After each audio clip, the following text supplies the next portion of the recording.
everybody. I am going to do a quick video, or at least I'm going to try and keep it quick, as to how to apply for draws in Alberta. I did one last year, but it wasn't that great. Not to say that this one is going to be great, but it should be a little bit better. So I'm just going to start right into it. If you are a brand new hunter, you're going to have to get to Alberta Realm, sign in.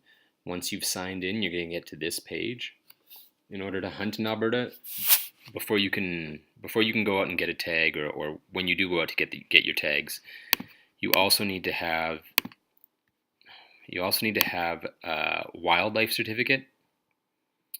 So what you're going to do is you're going to go to hunting or purchases, hunting licenses. That is going to take you to this page where you're going to have to get your wildlife certificate.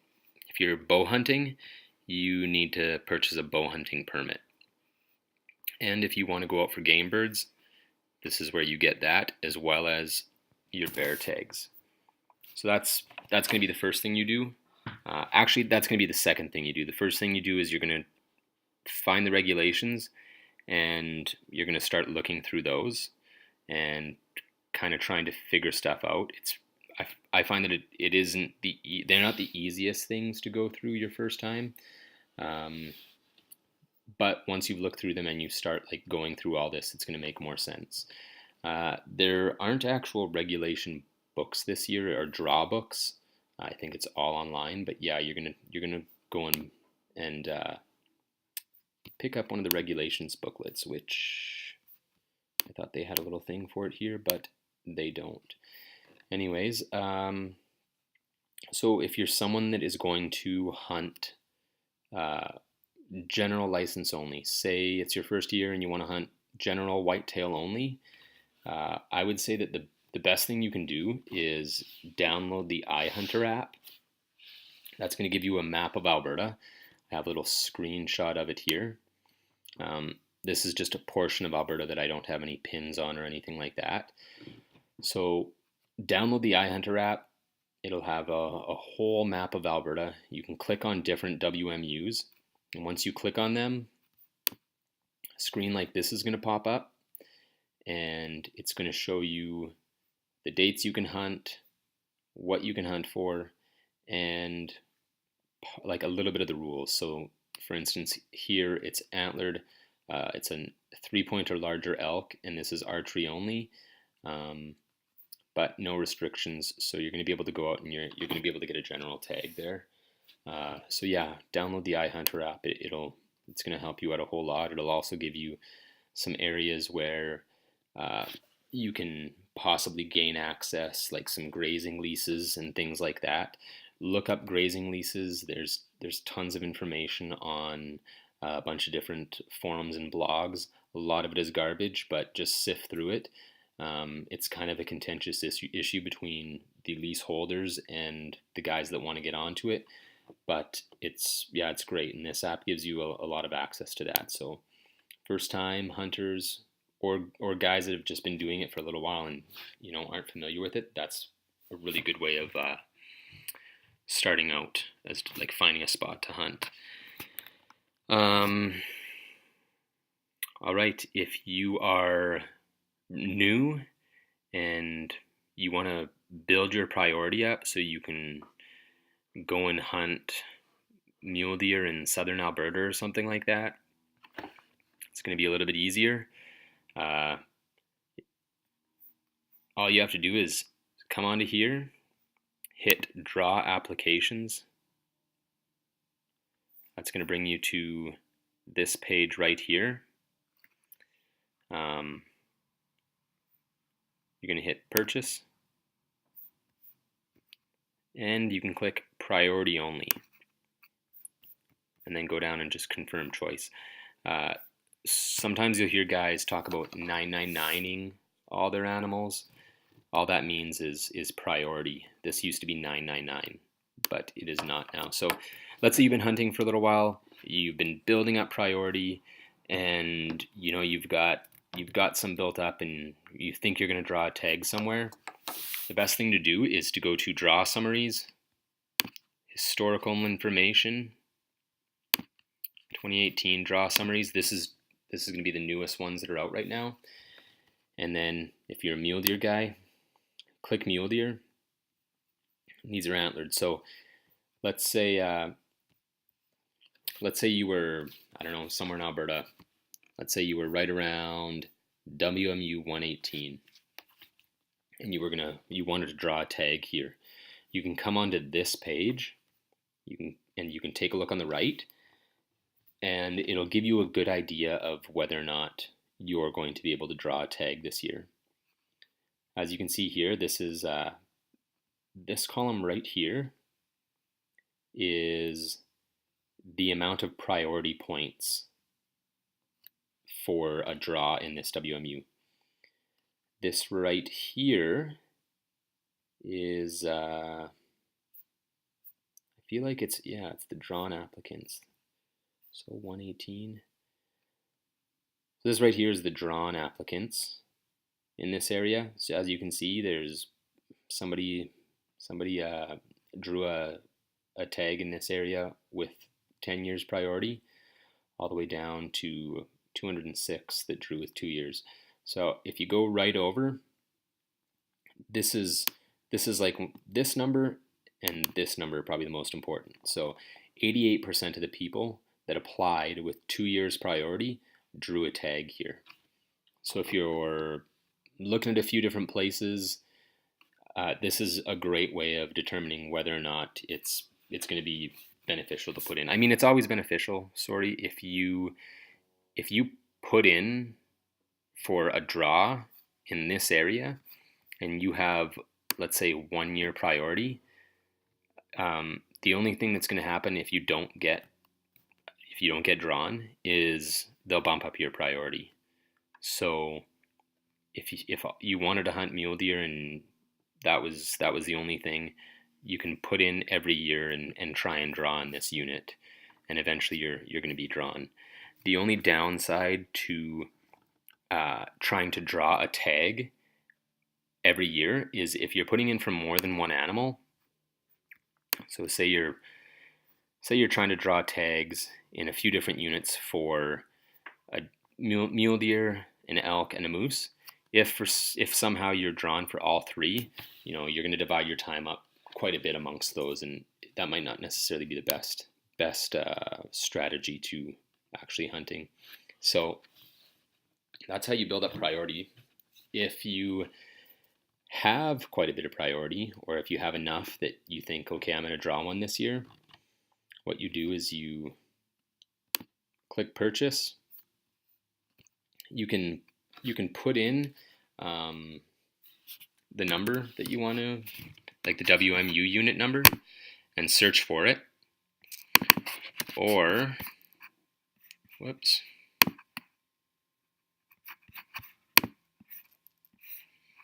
Or you can go through and, click through and try and find them. I guess you can do 32 items per page.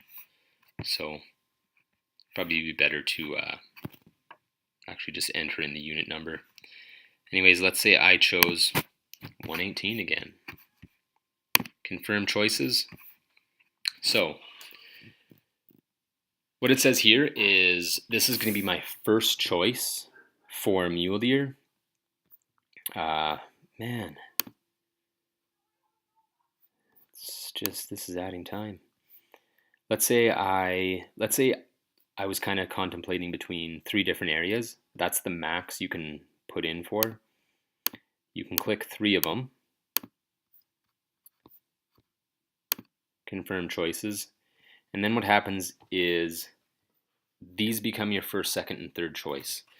So if you don't get chosen for WMU 102, they put you in for 104.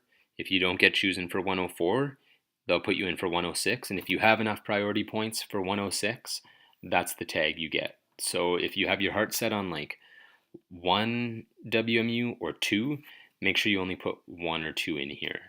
And then that way, if you don't get it, you're not being drawn somewhere else. They're just going to bump you up a priority point. So let's say you were contemplating a mule deer hunt or no, let's say we're contemplating an elk hunt. That's for CFB Suffield. I'm not going to go through that, but what you can do is, if you're looking at, say, a few different WMUs, you can go into the harvest report. So you're going to go to mywildalberta.ca and look up the harvest report. That's going to bring you to this page. What you do is you click elk, and this brings up a page that if you've hunted last year and at the end of the year you were responsible enough to fill out a harvest report, that goes into this so that they can keep track of how many animals were taken out of an area. It's loosely based on how they determine the amount of tags to give out per WMU.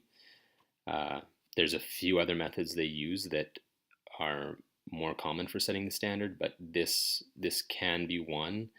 But it's just a great resource for kind of checking out an area and seeing, what it's like to hunt there, how difficult it might be. And like I said, it's not going to give you it's not going to be fantastic, but it's a start. So let's say you were looking at these 3 WMUs, 102, 104, and 108. If you look over here, you can see that 102 had a 73% success rate, 104 had a 25% success rate, and 108 had a 46% success rate. So if you were going by this alone, 102 would probably be your typical choice, right? Then what you want to do is you want to go back to this draw summary. You want to click elk, click antlered elk, and you want to go to antlered elk, and I just use the finder 102, WMU 102. So this is September 1st to September 23rd. This is the 861 here. That's going to be the draw code that'll come up. So what you're looking at here is how many priority points it took to get drawn in this unit, and it took 12. So that's going to be a tough one to get. If you have 12 priority points, I'm sure that you understand the system, and yeah, you definitely don't need to watch this. But and I envy you. I completely envy you. As you can see here, here's another WMU 102. What changes is the dates. So this is the 24th to October 8th, and this is only 9 priority points to have a 100% success rate of being chosen, or being drawn, sorry. So that's a good way of kind of figuring out where you want to draw, and if you can draw there. Based on that, you're probably going to have to keep on going down your list, and 104 might end up being an area that you settle on because that's where you can draw.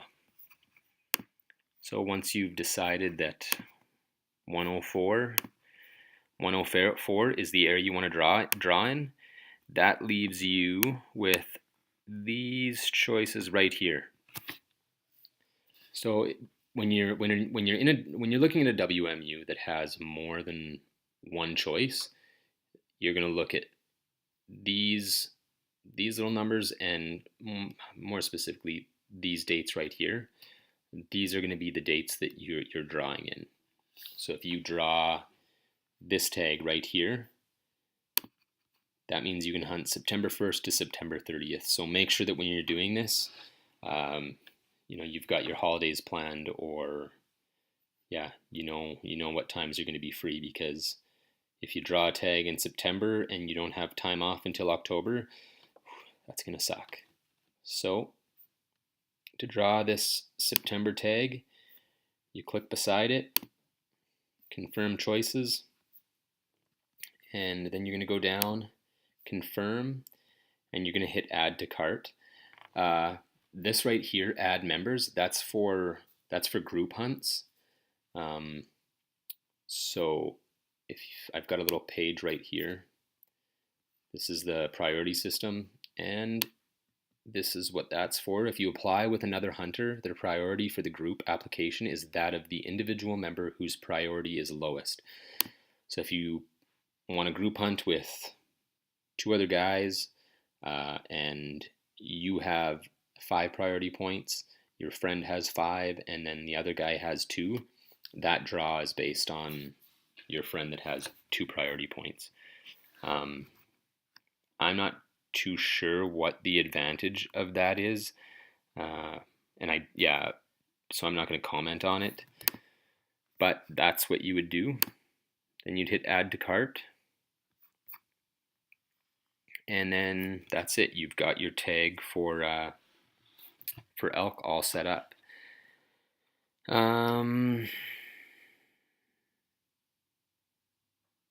What else?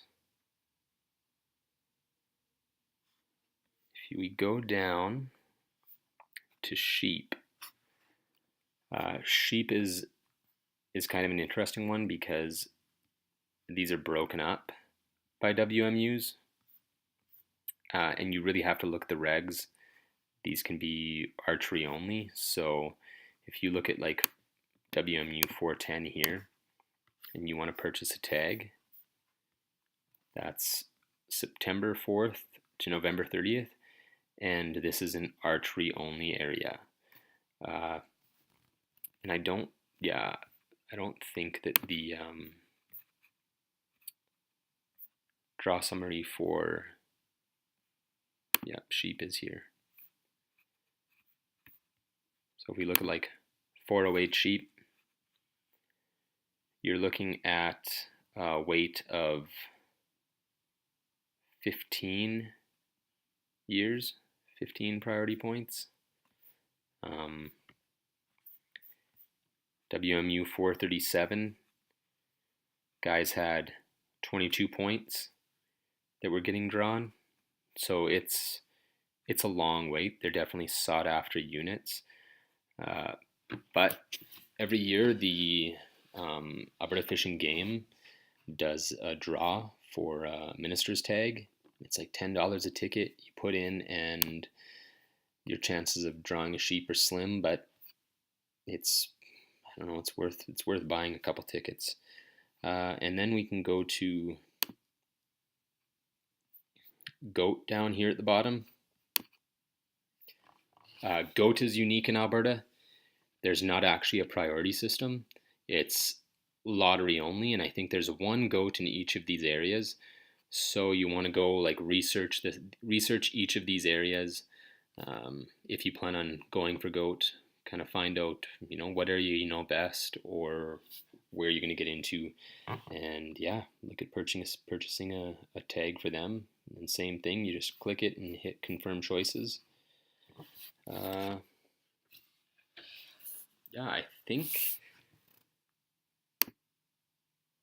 think that's everything.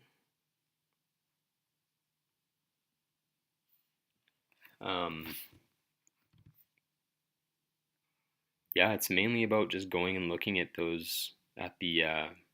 iHunter app, like I said, and really just picking an area that you want to go and try your luck in. If anybody watches it and has any questions or has any suggestions, I will definitely do like a follow-up supplemental video or something like that, and try and answer them, or I'll just redo this whole video if it's absolute crap, but hopefully it helps out.